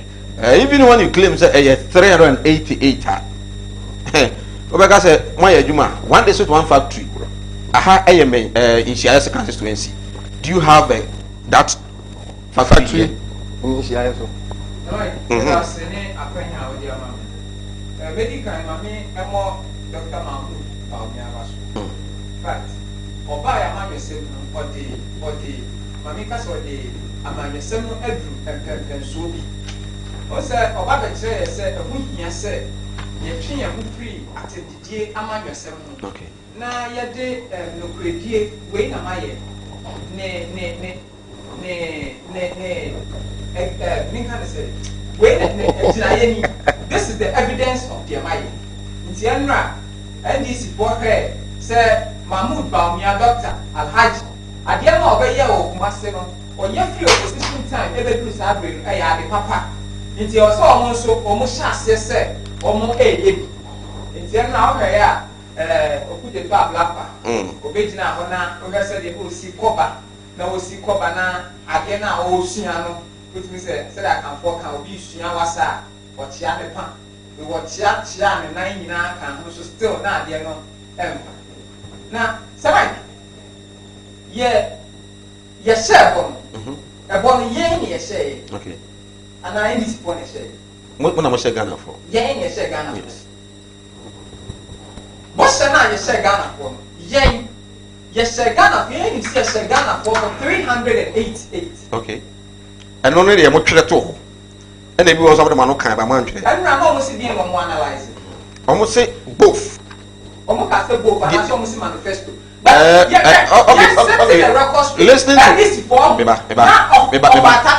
Listening to them this morning with explanations of the mind, and they say it be documented, and they be the key figures.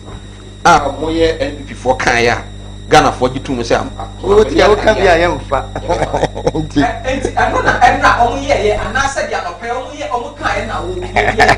okay, so let's stick to the 388 as you are.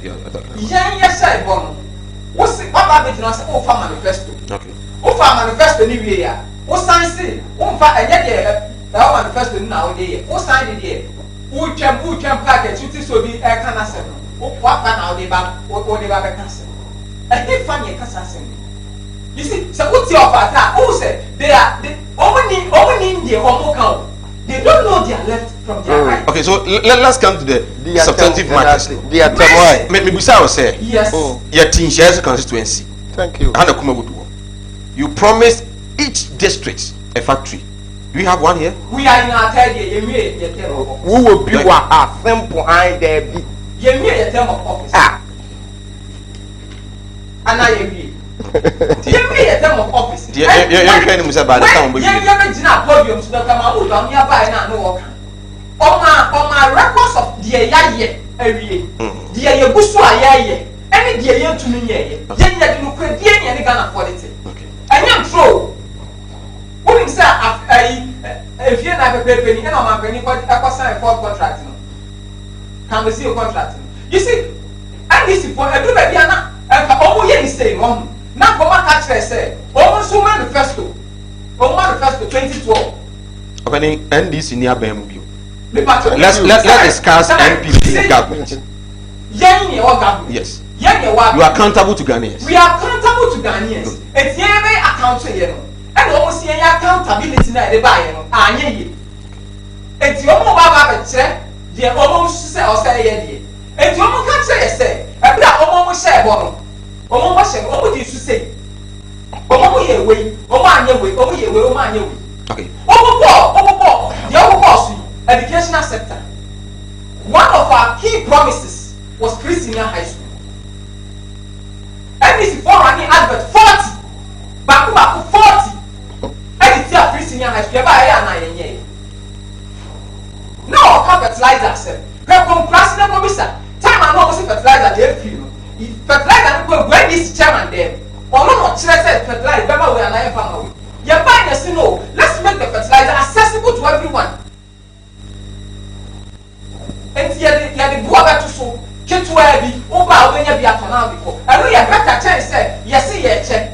Now, soon, we said we make it accessible. Did we say we make it free? No. Okay. Look at our manifesto. A manifesto promises near come. No way in our manifesto do we say you better fertilizer free. Did you promise 350 senior high schools across the country? This is never in our manifesto. But His Excellency said it at Navrongo. I didn't hear that. You heard it. Wow. More than somebody video now. It was one. You see somebody, and let's assume Mr. Yakokaya. Somebody currently school down yes. School down yes. You see, so we have policy. So what's your policy? Your baby a friend policy review. In Yaya we realize so we have school selection system now, plan selection system now. New schools and plan and pen selection. So we put their schools here. A plan to put their school. He said, choices now finding where and we put most of the big schools now. So-called big schools now Ghana now. First now. For high school, for assassin or model, for primary college, for assassin model, for Pokua, for assassin model, which assassinate accommodating more classroom blocks, more dormitories to accommodate a Palano, almost per se, almost high schools. And the other thing, you are missing new school, I assassin for Frosso. I believe it to me, I reserve the assassin for something better. No, yes, school or Pokua. And the Apalano, say, obey us, the obenya 7 the obenya 8 no o ekwan wo pokuari a ebeje no. Okay. So what CCB the existing schools no? Existing schools no. Okay. Yes, existing buildings. How many? Buildings 989. Wow. Which has 3,323 classes. I brought 350 no crime promise. Oh, sir, you see, everybody on and you may be or what? Yade mischief. Yade revenim atunchen. Yade revenim tunchen. Say o back to school there or baby, no see office. Na apalana so mo ko on person of school. Say who just see be say Assembly one of the day schools. I organize current e-blocks ne back. Any school see October school see wo Pokuari Infant Prim Prempeh College Pokuari. Oba area JSS. Ni as won tusu back wa dey na we tusu ama. Eti realize some palama e ho no person mo ko. It is the schools no e wo asase. Ade na yen increase infrastructure na e wo ho than say be sa back for the asase to start a whole thing again. The school there yes this one can see more than 400 schools. If blocks are almost here, how many classrooms there home? You see, right. We have to elevate the discussion beyond propaganda. But what is the propaganda in this? They are saying say more promise one village one dam. Not all villages in the world. Omo the NDC for the senior high schools, was it senior high schools? Yes. The day schools I'm going to no. Example say almost see about 50. Completed by 50. By 124 under various stages of completion. Into most more the one village one dam no. Do was send my one district one factory, do was send omo assessing. One na obe assessing. What you need to do I hope to be accessing. And then I continue on one country say one village one dam. Omo ko around no matter yensa. To dispute yen the figure na yen. Okay, so mu figure na yen. Thank you. Maybe last check. Me last check. Near 6 dams no over 50. Completed. Okay. Yeah, what various stages of completion? It's over 300. Various stages of completion. Right. Some messages. They should understand what they are talking about. Okay. He doesn't even know, sir, there is a new curriculum which includes history. Good evening, Sir Mike. I'm watching you live. Keep doing the good work for Mother Ghana and tell Fata to answer my call when I call. We say good evening, Charlie. I like your show. Watching you at home. Okay. No, so the other I don't know. But next time I'm Farouk Tema. Also, the minority NDC still haven't given Ghanaians any alternative policies to consider. So, on what basis are they going around singing pessimistic songs? The NDC should be voted out again. Citizen Francis, with less than 6 months before we go to the polls, the NDC cannot boast of any message. It has become more difficult for the party to settle on a credible choice of partner to partner the incompetent flag bearer leading the party. Okay, and also there no. And the time no Timonchiano, the Yefrim, Nana Kwame, Mensa Bonsu Shika. We thank God for having a knowledgeable person like Chairman Kukufu in the Great Elephant. I pray for God's blessings and protection. Delegates in Esunafo North should elect Honorable Patrick Bano for the next MP. Okay, and also Eddie. No.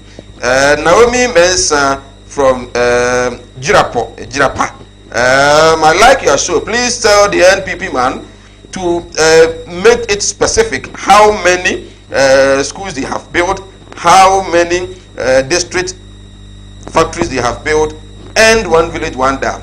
They should spare us with propaganda. And also, right. Also, between the other, maybe I'm going to na yet me afa most of course no fra na one ma TV volume no at me aquaform. Right. Mami mientum before class of Fataba. Bia Manatum 0200603602. Ofa. Mentio. Yes, I will be at by your time in the party Yaniswa. We protest camera protest and I may protest because I bet na hache. Medasi. Opening. So we soon contum pofidia. We a jawado. Now what dear and Toro Bura if you will now. Oh! Akufuado ama adwumanu aye dinia man people for no more communicators. Obusa ne say schools to no am can say na mosie. Ye de anya bi kura 200 yetimi ka kire say ye 75. About 200. Aye various stages of completion. Our viewers who be 75. But Right.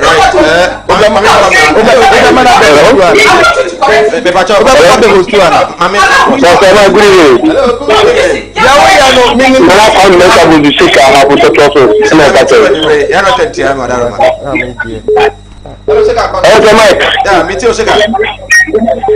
Hello? Sheka, me too, Kasa. Yeah, Mike, I'm a communicator of Ata. We need communication of a way. I don't know whether they don't check your after. Because over the summer of Kala, we have been seeing the call in the what are they? We speak of a Kevin Taylor, Kevin Taylor, Kevin Taylor, a credible person. Kevin Taylor, anyone,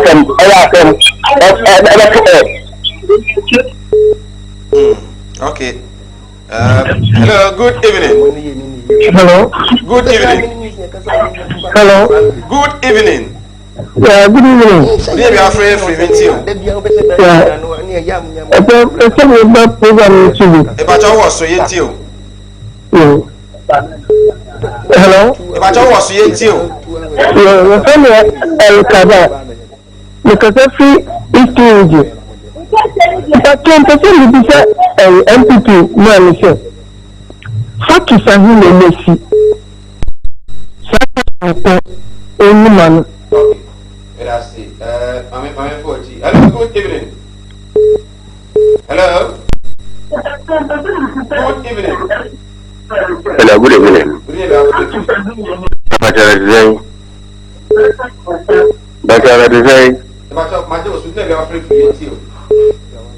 I'm program of President Africa. Yeah, it's over.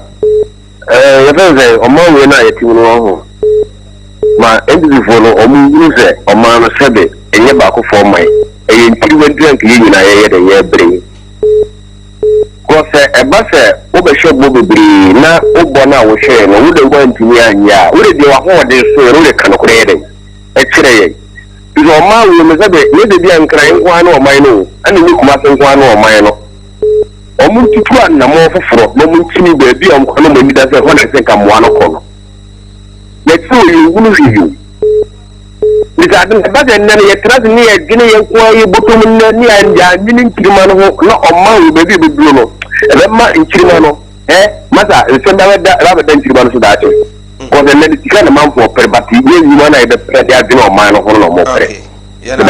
Hello, good evening. Hello. Hello, good evening. Good evening.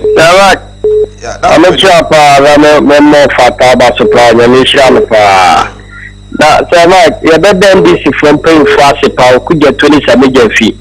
We have no more traction Ghana from your mission. I'm opening a local father na pound for. Massa and 12 pound more traction Ghana for mobile, so you may be a new money. And now we have drink setter, we call drink setter, we call her sending near Crawford, sending she breakfast, and Mahama the chair, and then I make for the Tommy.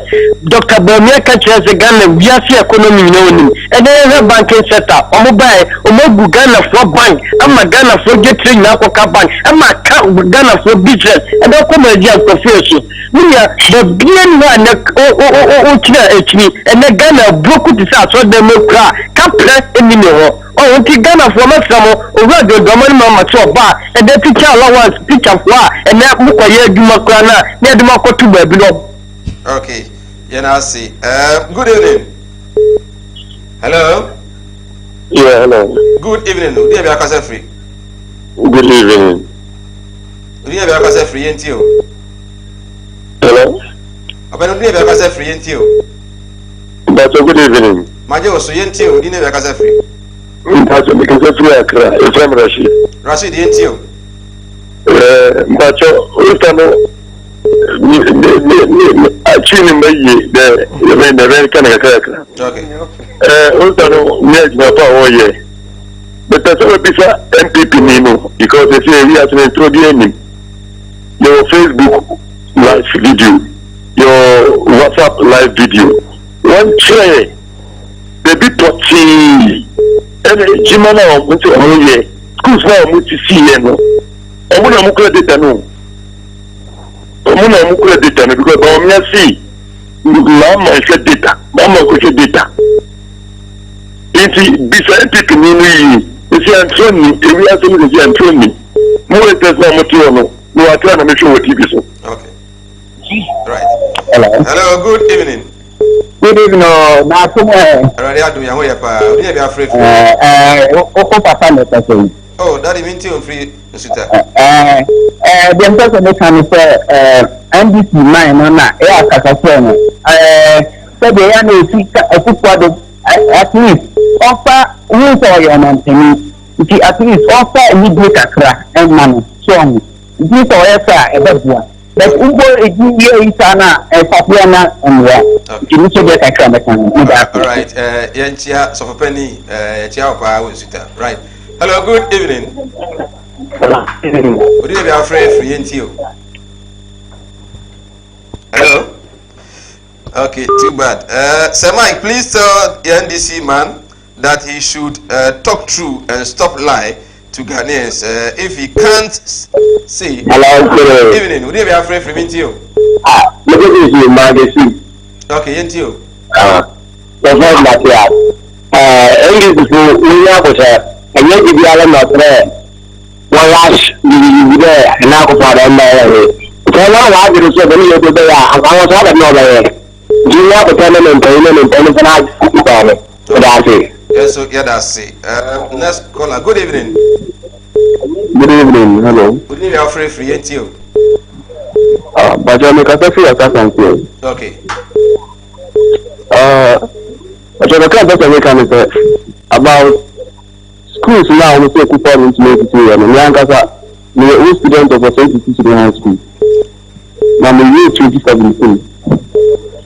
Now, the year 2017, we have another more invested education. But we call back to our homecoming awareness. But infrastructure for everything, not to see. We are creating others. So within 3 years, I'm going to learn a library. And some classroom blocks. In fact, MPP for okay. And such schools here not to let's a different later. I can't see a can figure no more can. Okay. Yeah, I see. Right. Please tell the NDC man he should talk true and stop lying to Ghanaians. If he can't say the truth, he should keep quiet. If not, God will punish all of them. Okay. We from anointing king inside Libya. Anointing the Chiapa, Ghana from Libya. Nana Ibu from Pristia. Tell the NPP man that he should stop lying because we are not kids. So he should tell us the truth. Okay. Nana the answer, I don't know. We said Ghanaians should forget about NDC. I'm Cosmos from Ushim. Okay, Cosmos also there. I don't know. OPK Gosto or say Nanado has performed better and fulfilled almost all NPP promise. So 4 more years for Nana. Okay. Please tell the NDC to tell Ghanaians the truth. Right. Message is not done so, but then Yemfa NC.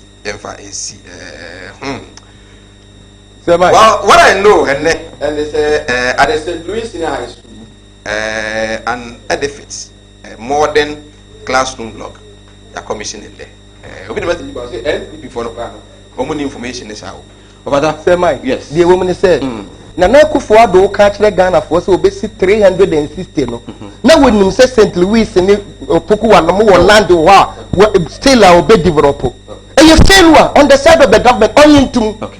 Number 2, so which MPP way pa ba ye ba ye no fire tender kwa ma 314 fire tender ba ku kura betimi ato ambulances 10 enso ya anya fanfare ma no be ku for do sebi okota kura wo ye fanfare ma obi ehu enti si we see sa infrastructure na wo kana aka fanfare no be wo abo obi ehu enti ye side of the failure on the side of the government the Americans say Ghana for nyina nto aba afenti akufuado wa fail wa mine no Ghana here change no so eno ne say ye de John Dramani mama ebeba right ever say that emma gospel casket send so say gospel say akonya ekopa e de ma say odisi bi afimu na opese usie no e free nsiye no ekopem say nyame be ya dom na be na yi kwa no akonya no ewo etimi e de ma so beba na ho obema ofunu adaka ne bi ato na da akosi odisi no ya video apese utwa e yi na say the creation bi apese wo ye ansa na sound system kwa no be pay wo so kunya kwa na apese wo afama wo be pay wo so na watimi aboa ni nyina mu no unisika obehwe ye ni na wiya and akọ be da we any asempa aba and this COVID-19 period gospel ewo asa gospel nyame shira no kufu ado achi ayi ase go run about all and go ye dana se so agene Ghana 737-457 737-457 yes am fast da emfama doctor ono na eni yare pa de an award winner 2019 on nya o my Ghana nyina Muhis Herbal Center waso no yiri hyiamu awo mma wo de boss wa na waji mu wo sori a osisi wo ya djuma akra bia no wabre yare bi e de wa problem stroke ana hepatitis na achewa omode a na Ebra Muhis Herbal Center Dr. Muhammad Isa Baby so na me emu say yes nyame adun ti bibi wona so pa ko no mfa ama ene nu ba inside yare wotium anwoma so run about do kono wa no a taxis for no kono bisa se ko Muhis Herbal Center 0249 616937 0249 616937 no for no radio so na fi no de obi o ti ene waka share so se pipis awo nyina no ope bi atwa obefre Kumawood TV 0244 108197 maybe Samas, intimidate my nose here. Oh, my land. Oh, my land. Just a minute. Listen, just a minute. Oh, my missing say you man yet. Eh, before I was so much with the manuscript.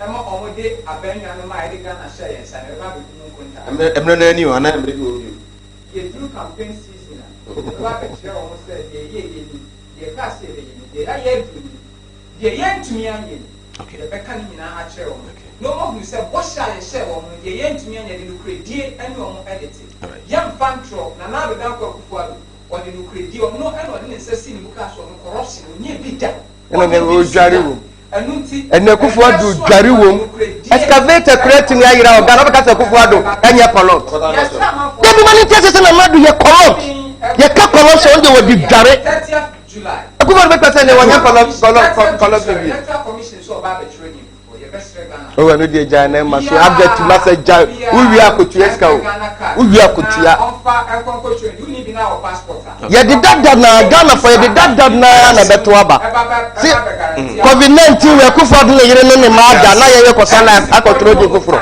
akufuado na ogunyuma obaye ogunyuma ni woni se woni message nti ana opese kwambia so ye ye de kufuro ogunyuma be boda na nyina banse du eni nyina wogu no ana aba ye 3 years ni waya ne dey obaye wati na we vampo ana wati na we vampo